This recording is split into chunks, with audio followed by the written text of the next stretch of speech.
ষষ্ঠ শ্রেণীর সকল শিক্ষার্থীবৃন্দ, ইনস্টিটিউট অফ বেসিক ম্যাথসের পক্ষ থেকে তোমাদের সকলকে স্বাগত। আজ আমি তোমাদের গণিতের 60 পৃষ্ঠা থেকে 63 পৃষ্ঠার যে অঙ্কগুলো ছিল, অর্থাৎ তৃতীয় অধ্যায়ের বীজগণিতের তৃতীয় অধ্যায়ের যে অনুশীলনীর আগের, অর্থাৎ উদাহরণের যে অঙ্কগুলো দেওয়া ছিল, সেই উদাহরণের অঙ্কগুলোর মধ্যে থেকে তোমাদের আমি যা যা বোঝানোর, মৌলিক আলোচনাগুলো যা যা করার, সেগুলো আমি সবই করেছি। লেখচিত্র প্লাস ধনাত্মক সংখ্যা, ঋণাত্মক সংখ্যা, পূর্ণ সংখ্যা, এগুলো সম্পর্কে বিস্তারিত আলোচনা তোমাদেরকে করে দেওয়া হয়েছে এর আগে।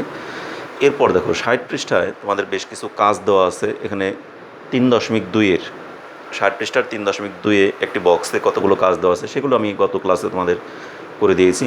আজকে 60 পৃষ্ঠা আবার 3.3-এ 2টি কাজ দেওয়া আছে, এই কাজগুলো আমি তোমাদের আগে সম্পন্ন করে দিই। তারপর 61 পৃষ্ঠায় একটি কাজ দেওয়া আছে, আমি একটি করে সমাধান করে দেওয়ার চেষ্টা করি তোমাদের। দেখো 60 পৃষ্ঠার 3.3 এখানে দেওয়া আছে সংখ্যার হ্রাস ও বৃদ্ধি। তাহলে সংখ্যার হ্রাস ও বৃদ্ধি কীভাবে ঘটে সেই সম্পর্কে বেশ কিছু তথ্য এখানে দেওয়া আছে একটি বক্সের মাধ্যমে। তোমরা বইটা সামনে নাও, বই সামনে নিলে বক্সগুলো দেখতে পাবে। আমি এভাবে তোমাদের দেখাতে পারি, কিন্তু এটা তো তোমাদের ক্লিয়ার দেখা হবে না। এই জন্য আমি যখনই ক্লাস শুরু করবো, তোমরা অবশ্যই সাথে সাথে বই, খাতা এবং কলম নিয়ে বসে পড়বে, এবং সাথে অবশ্যই বইটাকে রাখবেই। কিসের জন্য? আমি তো বইয়ের অঙ্কগুলোকে তোমাদের বোর্ডে উঠিয়ে রাখিনি, এই জন্য তোমরা অবশ্যই সামনে বই রাখবে। আমি বোর্ডে বাকি সমাধানগুলো তোমাদেরকে করে দেবো। তার মানে বইয়ের সাথে তোমাদের সংশ্লিষ্টতা তো অবশ্যই রাখতে চাই, কারণ বই তোমাদের সামনে থাকবে না, তোমরা অন্য পড়া পড়বে সেরকম যেন না হয়। অবশ্যই সামনে বই থাকতেই হবে তোমাদের। যাই হোক, এখন 3.3-এর দেখো কাজগুলো কী দেওয়া আছে। নিচের সংখ্যাগুলোর পরবর্তী সংখ্যাটি লিখো। নিচের যে সংখ্যাগুলো দেওয়া আছে প্রদত্ত সংখ্যা, এর পরবর্তী সংখ্যাটি কীভাবে লিখব সেটা আমি ওরা যেভাবে বক্সে দেখাইছে আমি সেইভাবে বক্সেই তোমাদেরকে দেখিয়ে দিই। দেখো বই 60 পৃষ্ঠা 3.3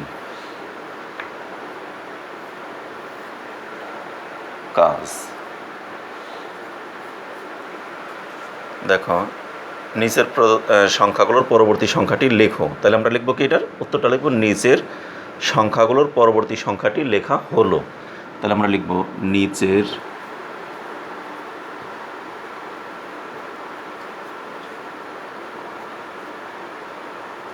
সংখ্যাগুলোর পরবর্তী সংখ্যাটি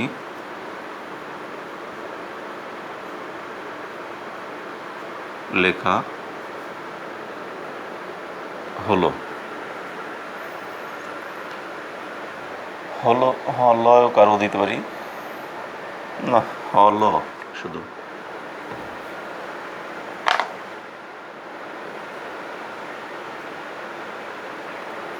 দেখো এখানে বক্সে ওরা যেভাবে করছে আমরা ঠিক একইভাবে অঙ্কগুলোকে সমাধান করব। তোমরাও এভাবে বক্সটাকে আগে তৈরি করবে। এখানে বক্সে কি লেখা আছে? ফার্স্টে এখানে লেখা আছে প্রদত্ত সংখ্যা,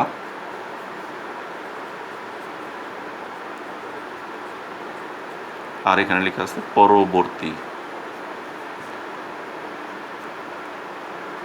সংখ্যা। প্রদত্ত সংখ্যা কি আছে? 10, 8 মানে 10, 8, -5, -3, 0, 3 এই অঙ্কগুলো দেওয়া আছে। তাহলে এটা পরবর্তী সংখ্যা কী হবে?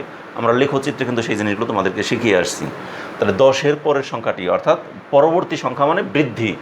তাহলে 10-এর পরবর্তী মানে কি? 10-এর চেয়ে বৃদ্ধি। বৃদ্ধি মানে ডান দিক। তাহলে 10-এর পরবর্তী কী হবে? 11। 8-এর পরবর্তী মানে কি? 8-এর চেয়ে বৃদ্ধি, তার মানে 8-এর ডান দিকে। তাহলে 8-এর ডান দিকে কী হবে? 9। 5-এ -5 আছে, -5-এর চেয়ে ডান দিকে, অর্থাৎ পরবর্তী মানে কি? -5-এর ডান দিকে, সেটা কী হবে? তাহলে কি -6 হবে? না, এটা হবে কত? -4। সেটা কীভাবে আমি চিত্র দিয়ে তোমাদের দেখাইছিলাম।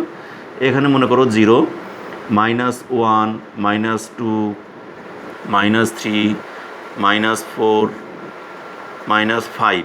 তাহলে -5-এর পরবর্তী বলতে কিন্তু বাম পাশ না, পরবর্তী বলতে ডান দিক মানে আমি বলছি বৃদ্ধি। তাহলে -5-এর পরবর্তী মানে কী হবে? পরবর্তী মানে ডান দিকে যাব, আর ডান দিকে যাওয়া মানে -5 পরবর্তীটা হবে -4।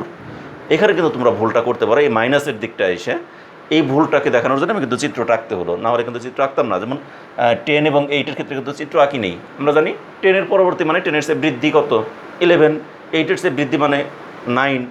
ঠিক -5-এর চেয়ে বৃদ্ধি মানে কি -6 না, কিন্তু আমরা জানি কি মাইনাসের দিকে সংখ্যা বড় হওয়া মানে সেটা মানটা হয়ে যায় ছোট।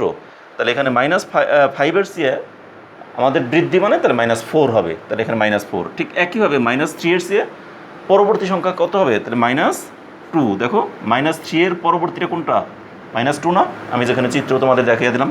তাহলে 0-এর পরবর্তী কোনটা, 0 থেকে ডান দিকে, 0 থেকে ডান দিকে কত হয় 1। 3-এর পরবর্তী মানে 3 থেকে ডান দিকে কত হবে 4। এই তো হয়ে গেল আমাদের সমাধানটা হয়ে গেল অঙ্ক। বুঝতে পারছো কি না? তোমাদের এখানে কিন্তু আমাদের 2টা বক্স দেওয়া আছে, একটা বক্সের কাজ আমাদের শেষ হয়ে গেল। এরপরে দেখো নিচে আরেকটা বক্স দেওয়া আছে ডান পাশে, সেই বক্সে লিখছে নিচের সংখ্যাগুলোর পূর্ববর্তী সংখ্যাটি লিখো।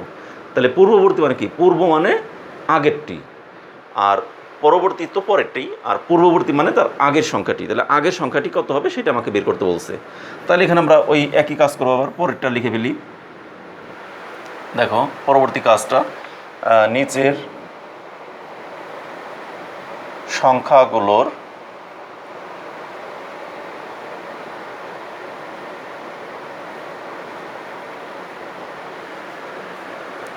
পূর্ববর্তী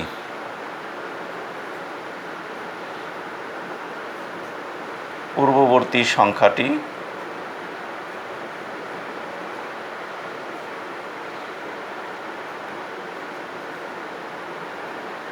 লেখা হলো।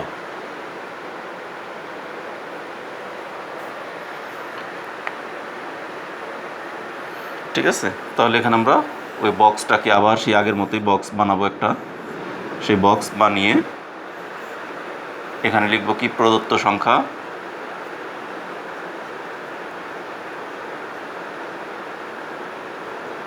আর এখানে লিখব পূর্ববর্তী সংখ্যা।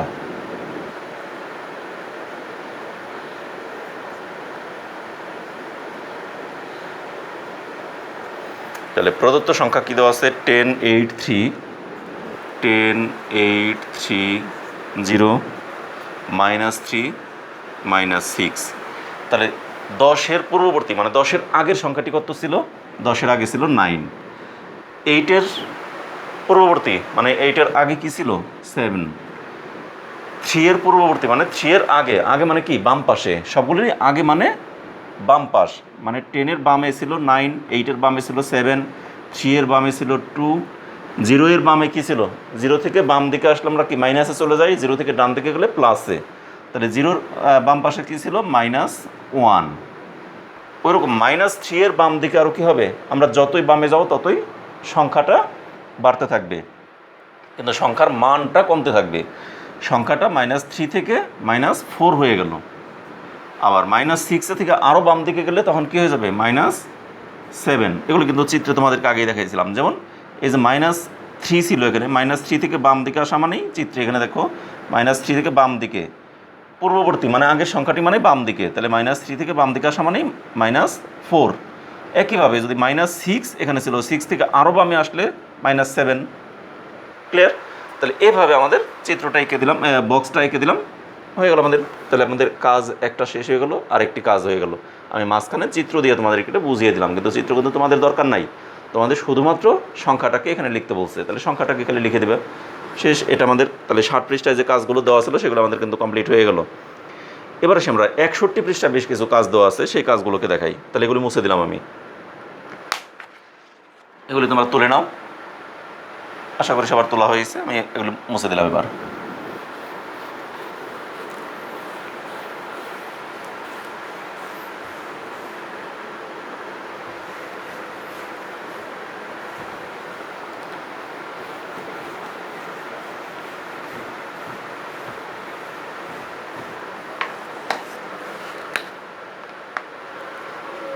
বইয়ের পৃষ্ঠা 61,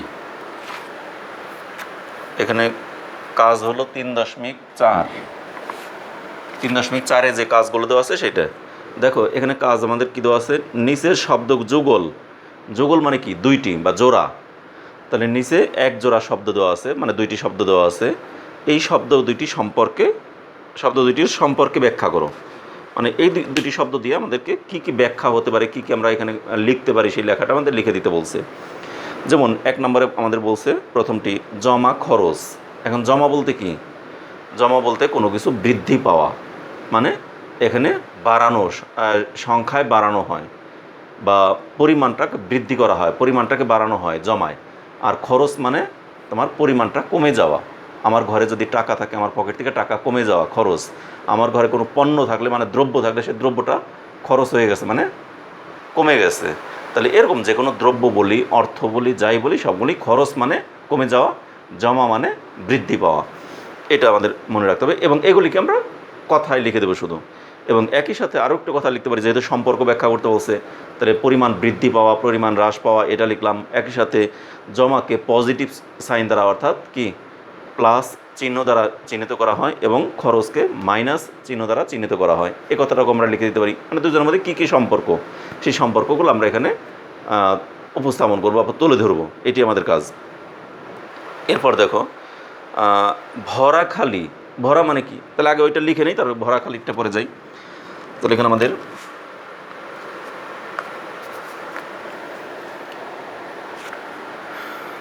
কাজ একই। এখন দেখো জমা,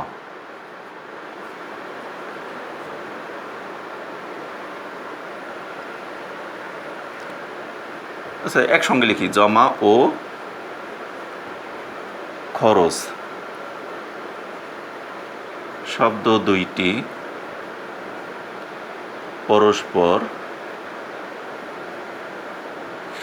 পরস্পরের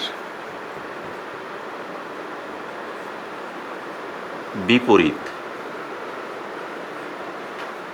শেষ। একটা আমাদের দুজনের মধ্যে সম্পর্কের মধ্যে একটা সম্পর্ক হলো দুজনের মধ্যে এই শব্দ দুইটি পরস্পর বিপরীত সম্পর্ক। আচ্ছা, শব্দ দুইটি পরস্পরের বিপরীত সম্পর্ক বোঝায়।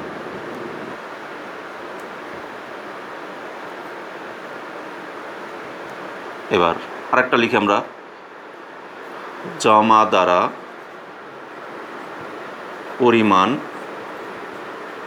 এখানে আমি বস্তুও লিখলাম না, টাকাও লিখলাম না, অর্থও লিখলাম না, এখানে আমি বললাম পরিমাণ, সেটা যে কোনো জিনিসেরই পরিমাণ। তাহলে জমা দ্বারা পরিমাণ বৃদ্ধি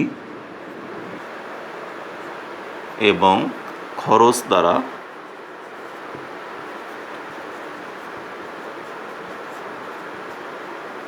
পরিমাণ হ্রাস। হ্রাস মানে কি? কম, হ্রাস বোঝায়। তাহলে দুইটা আমাদের অপশন হয়ে গেল। ঠিক আছে, এগুলি পয়েন্ট দেওয়ার দরকার নেই, জাস্ট এইভাবে লিখে দিলেই হবে। আবার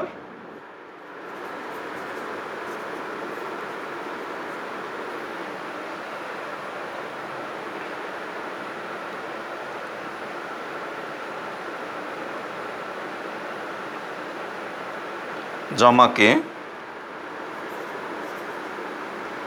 প্লাস চিহ্ন দ্বারা এবং খরচকে মাইনাস চিহ্ন দ্বারা চিহ্নিত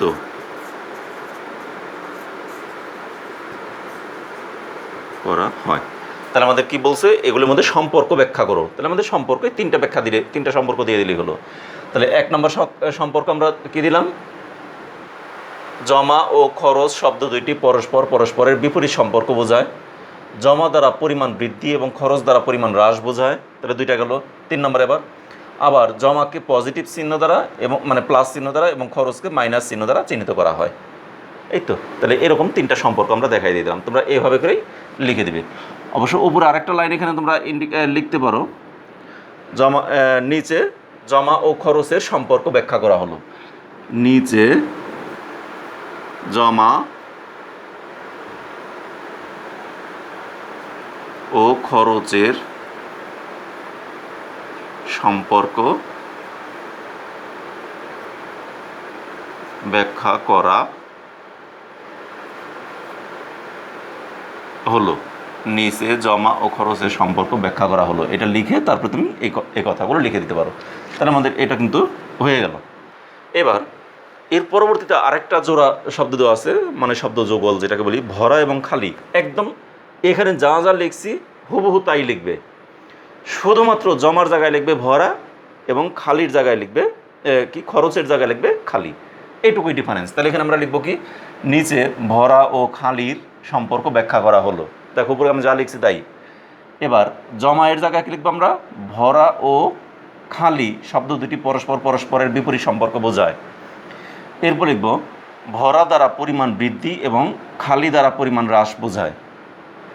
এরপর আবার ভরাকে প্লাস চিহ্ন দ্বারা এবং খালিকে মাইনাস চিহ্ন দ্বারা চিহ্নিত করা হয়। এটা তার আশা করি লিখে দেওয়ার দরকার নেই। আমি এখানে তোমাদেরকে অন্য কালি দিয়ে শুধুমাত্র ওইটার অল্টারনেটিভ কীভাবে লেখা যায় সেই জিনিসটা আমি একটু দেখাই দিই। যেমন এখানে আমরা এই ভরার জায়গায় কী লিখব, ভরার পরিবর্তে কী আছে আমাদের এখানে, আর জমায়ের পরিবর্তে লিখব ভরা, আর খরচের পরিবর্তে লিখব খালি।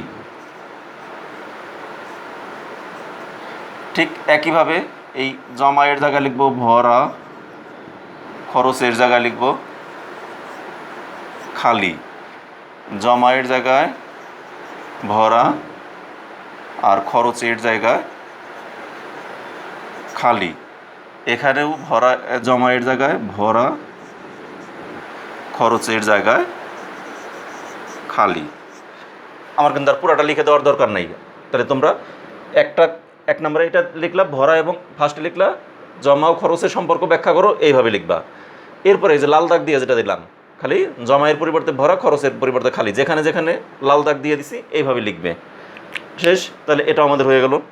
এরপরেরটা আবার দেখো, আমি এটাকে আর এই পুরো কথাগুলোকে আর দ্বিতীয়বার লিখলাম না। এরপরে দেখো আরেকটা আছে নগদ ও বাকি। তাহলে নগদ আর বাকির মধ্যে সম্পর্ক একই পরিমাণ। এখানে আমি এবার অন্য আরেকটা কালি দিয়ে তোমাদেরকে এখানে লিখে দিই। যেমন দেখো, যেখানে আমরা জমা বা ভরা লিখছিলাম, ঠিক এই জায়গাটাই আবার ভরার পরিবর্তে লিখব নগদ, আর খালির পরিবর্তে লিখব বাকি। বুঝতে পারছো তোমরা? একইভাবে ভরায়ের পরিবর্তে লিখব নগদ, আর খালির পরিবর্তে লিখব বাকি। ভরার পরিবর্তে নগদ, খালির পরিবর্তে বাকি। ভরার পরিবর্তে নগদ, খালির পরিবর্তে বাকি। তার মানে আমি একটা লেখা দিয়ে কিন্তু তিনটা লেখা তোমাদেরকে আমি বুঝাইয়া দিলাম। তার মানে এটা কিন্তু আমি আর এই পাশে এই সবগুলো শব্দকে, সবগুলো বাক্যকে আমি আর পেশার নতুন করে লিখি নাই, না লিখে তোমাদেরকে আমি একটা দিয়ে সব বুঝাই দিলাম। যেমন নিচে জমা ও খরচের সম্পর্ক ব্যাখ্যা করা হলো, ওইটার পরিবর্তে তোমরা আরেকবার লিখবে নিচে ভরা ও খালির সম্পর্ক ব্যাখ্যা করা হলো। এরপরে লিখবা নিচে নগদ ও বাকির সম্পর্ক ব্যাখ্যা করা হলো। একইভাবে এখানে এই যেটা যা বুঝাই দিলাম এইভাবে করে তোমরা সবগুলোই লিখতে পারো। তাহলে আমাদের এটা কিন্তু মোটামুটি আশা করি তোমরা সবাই বুঝতে পেরেছো। একেবারেই সহজ জিনিস। আমি শুধুমাত্র তিনটা কালারের কালি দিয়ে তোমাদের আলাদা আলাদাভাবে কালো, লাল এবং সবুজ তিন কালি দিয়ে আমি তোমাদেরকে আলাদা আলাদাভাবে ইন্টিগ্রেট করে দেখাই দিছি। এটা তোমাদের 61 পৃষ্ঠার যে কাজটা দেওয়া আছে, এগুলি তোমরা সবাই পারবা আশা করি। তাই যাই হোক, এগুলি আমাদের মোটামুটি শেষ হয়ে গেল। তাহলে আমাদের কাজ এবং এ যা ছিল সবগুলি আমাদের শেষ, এবং আগামী ক্লাসে তোমাদের 3.1-এর অনুশীলনী অঙ্কগুলো নিয়ে তোমাদের সামনে আমি উপস্থিত হব। সে পর্যন্ত তোমরা সকলে ভালো থেকো, সুস্থ থেকো এবং নিরাপদে থেকো, এবং আমাদের চ্যানেলের সাথেই থেকো। আমাদের চ্যানেলের ক্লাসগুলো যদি তোমাদের ভালো লেগে থাকে তাহলে অবশ্যই তোমরা ক্লাস শেষে অবশ্যই একটি লাইক দেবে, এবং যারা এখনও পর্যন্ত এই চ্যানেলটিকে সাবস্ক্রাইব করোনি তারা অবশ্যই সাবস্ক্রাইব করবে, এবং তোমাদের বন্ধু বান্ধব আত্মীয় স্বজন যারাই তোমাদের ক্লাস 3 থেকে 10 পর্যন্ত আছে প্রত্যেককেই এই মেসেজটা দিতে পারো, যে এই চ্যানেল সম্পর্কে তোমরা মেসেজটা দিতে পারো। এই চ্যানেল সম্পর্কে তাদেরকে জানাতে পারো যে এখানে আমাদের গণিতের এইভাবে ক্লাসগুলো করা হয়। সেভাবে তোমরা সবাইকে এই ক্লাসগুলো পড়ানোর জন্য বা দেখার জন্য উদ্বুদ্ধ করবে, এই আশা তোমাদের প্রতি আমার রাখতেই পারি। তা ঠিক আছে, আজ এই পর্যন্তই। তোমরা সবাই ভালো থেকো, সুস্থ থাকো। ধন্যবাদ সকলকে।